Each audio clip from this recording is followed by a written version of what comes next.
Evrenin derinliklerinde, zamanın henüz anlam kazanmadığı bir çağda. Ne kıtalar vardı, ne okyanuslar, ne de bildiğimiz gökyüzü. Sadece karanlık, gaz ve yıldızlardan arta kalan kozmik tozlar. Ve işte tam da bu kaotik boşlukta milyarlarca yıl sürecek bir hikaye başladı. Bir gezegenin doğuşu, ateşten bir kürenin yavaş yavaş şekillenmesi, şiddetli çarpışmalar, eriyen yüzeyler ve gökyüzünü kaplayan devasa gaz bulutları. Bugün üzerinde yaşadığımız dünya aslında bir zamanlar tanınmayacak kadar yabancı, yaşanması imkansız, vahşi bir yerdi. Peki bu gezegen nasıl oluştu?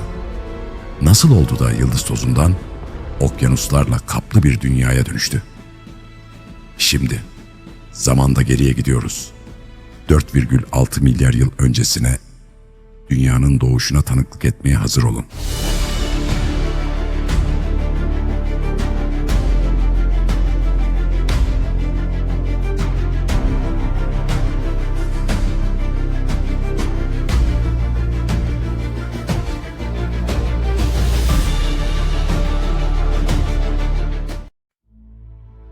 Evrenin hikayesi yaklaşık 13,8 milyar yıl önce, bildiğimiz tüm fizik kurallarının sınırlarına dayanan, zamanın ve mekanın henüz birbirinden ayrışmadığı, enerjinin akıl almaz bir yoğunlukta sıkışmış halde bulunduğu bir başlangıç anında ortaya çıkar.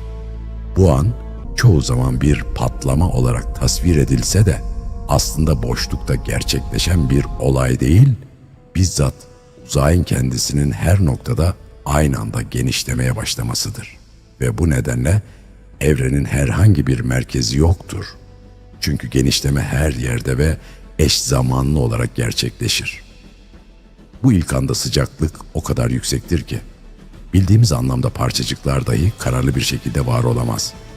Kuarklar, gluonlar ve diğer temel parçacıklar sürekli olarak oluşur ve yok olurken, evren genişledikçe bu kaotik enerji denizi yavaş yavaş düzen kazanmaya başlar ve saniyeler içinde temel parçacıklar bir araya gelerek protonları ve nötronları oluşturur.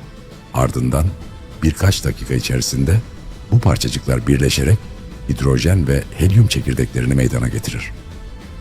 Ancak bu noktada evren hala opaktır, çünkü serbest elektronlar ışığın serbestçe hareket etmesini engeller. Ancak yaklaşık 380 bin yıl sonra evren yeterince soğuduğunda elektronlar çekirdeklere bağlanır, ilk atomlar oluşur ve ışık serbest kalır.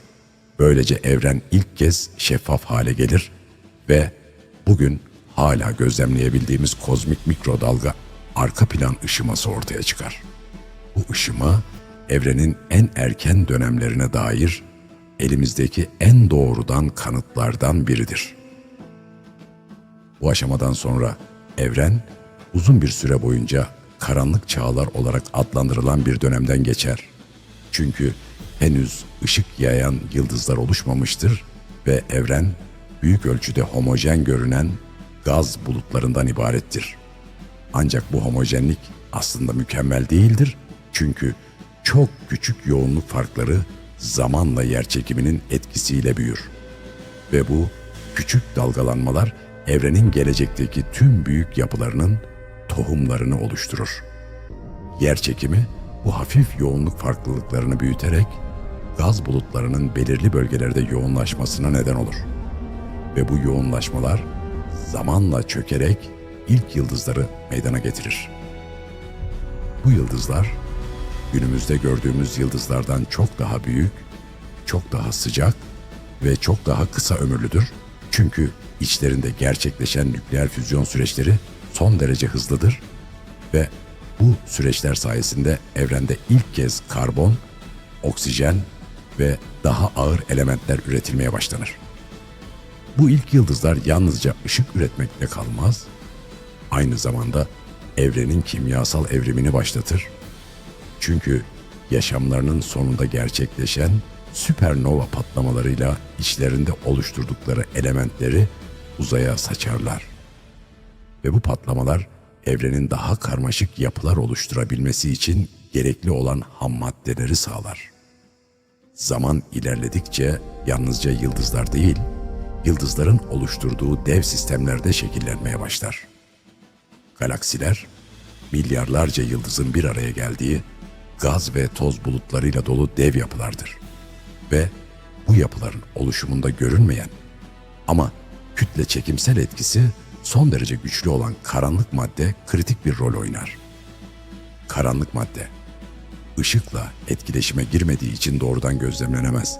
Ancak galaksilerin dönme hızları ve büyük ölçekli yapıların dağılımı üzerindeki etkileri sayesinde varlığı anlaşılır. Bu görünmez yapı evrenin adeta iskeletini oluşturur ve galaksilerin nerede ve nasıl oluşacağını belirler. Bu süreç sonucunda evren rastgele dağılmış bir yapı olmaktan çıkar ve kozmik ağ olarak adlandırılan galaksi kümeleri ve boşluklardan oluşan büyük ölçekli bir düzene kavuşur. İşte Samanyolu galaksisi de bu ağın bir parçası olarak oluşur ve zamanla spiral yapısını kazanır. Yıldızlar yaşamlarının sonunda dramatik bir şekilde ölürken aslında evren için yeni başlangıçların kapısını aralar. Özellikle büyük kütleli yıldızlar çekirdeklerindeki füzyon süreçlerini sürdüremez hale geldiklerinde çöker ve ardından muazzam bir patlamayla dış katmanlarını uzaya savurur. Bu patlamalar sırasında demirden daha ağır elementler bile oluşabilir ve bu elementler uzaya yayılarak yeni yıldız sistemlerinin oluşacağı gaz bulutlarına karışır. Böylece evren her nesil yıldızla birlikte daha zengin ve daha karmaşık bir kimyasal yapıya kavuşur. Bu nedenle dünyaya baktığımızda aslında yalnızca bir gezegen görmeyiz. Aynı zamanda evrenin geçmişini, fizik yasalarının işleyişini ve milyarlarca yıl süren kozmik dönüşümün bir özetini görürüz. Her kaya parçası, her metal, her element çok eski bir yıldızın kalbinde şekillenmiş ve uzun bir yolculuğun ardından bu gezegenin bir parçası haline gelmiştir.